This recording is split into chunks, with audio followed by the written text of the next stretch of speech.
Hey Ian, we've got a client asking when this market's going to crash. Oh boy, that's a discussion.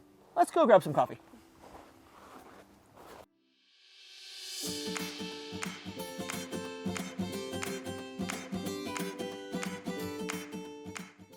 So Ian, what do you say to that client that is just waiting for the market to crash like it did in 2008 before buying? You know, I love to be the person that can be the bearer of great news, but in this scenario, I'm sorry, I got to be the bearer of bad news. Um, let's look at the history of markets and market crashes. If we look at the last 4 recessions, only once in the last 4 recessions has the market actually crashed. And when that crash happened in 2008, that was actually a housing-specific recession that was brought on by essentially poor practices in the mortgage industry, which were allowed by poor government policy. Because all that's been corrected, more than likely, if we go into a recession, this recession is going to behave a lot more like the other 3, in which out of 2 of those recessions, the prices actually went up slightly, and in one of them, it went down what would be a statistically insignificant amount, basically less than 1% in drop in prices. Now, given that we're also going to an inflationary economy here, the chances of us being more like prices going up a little in the recession is more likely, because that's what happens in inflation is the cost of goods go up, even though the value of the dollar is going down.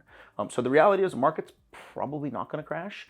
If anything, it may flatten out a bit, which will create opportunities for people that are having a hard time buying in this market. And so there may be more buying opportunities, but in reality, waiting for a crash. Furthermore, if you wait for the crash, and we talk about this all the time, especially if you're in the markets we serve, Silicon Valley and the adjacent coastline, Santa Cruz, Monterey, if you're in those markets, and you don't own a home, you're missing out on that 10-year escalator curve. You're missing out on the possibility of your home doubling every 10 years, which it has doubling in value for the last 10 years, which it has for the last 40 years. Got it. I know that you had mentioned we work in the Silicon Valley and the adjacent coastline area. What are some of the factors? I know that we have a lot of investment. I know we've seen a lot of large amounts of down payment, cash offers.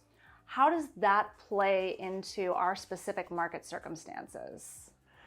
Well, so equity in the home, again, if people put large down payments, if people pay cash and they have more equity in their home, that's again another hedge against the crash, because if prices drop in value significantly and people have a lot of equity, they're not going to be pushed into a position where they have to sell their home.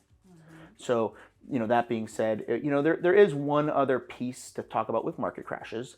And again, because we serve the Silicon Valley and the adjacent coastline, our market has a lot of diversity in terms of industry. We have a lot of tech, but we have other industry as well. And we have a large amount of the job diversity is high. Lots of different companies doing lots of different things.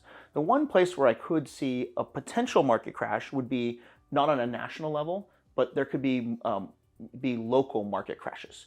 So if someone is, say, in a town where there's one employer or maybe a few employers, but all in the same industry, like oil industry, coal industry, or any number of industries, could be chemical industry, and the recession hits that industry particularly hard, then there's a chance that employer could have layoffs, that employer could cease to hire. So then if there's no demand, then that would basically take away all the demand for houses in that one particular town. So there could be a local market crash. But on a national level, generally speaking, if we go into a recession, we're probably still looking like the prices will stay flat or increase.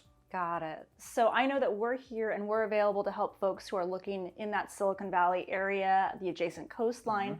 What would be your recommendation to people who are in some of those other areas that might want to know more about hyper-local circumstances within their own markets? Well, it's really important that whoever you talk to really is an expert in the area. That's one of the things we do almost more than anything is advise our clients. One of the reasons we've developed this very loyal following of clients is we try to make sure that our clients are getting the most accurate and best information. So one thing we do, if a client of ours calls us to ask about another market, or someone, it happens sometimes where people see our videos and they call us from Texas or they call us from Florida, what we'll do is we have a very vast network of professionals that we know are good, and we know that they are experts in that marketplace. So what we'll do is we'll connect that person with an area expert, because we may not have the local analytics, but we can find the person who does, who can really explain that market and connect that person with an expert that can advise them correctly on their market. Obviously we are well equipped to advise in the markets we serve, but we want to make sure everybody has the same access to the same type of expert information. Awesome. Well, thank you for taking the time to walk us through that. Again, if you've gotten something out of this, like, subscribe. If you have any questions or want to go anything else in future videos, please feel free to leave it in the comments.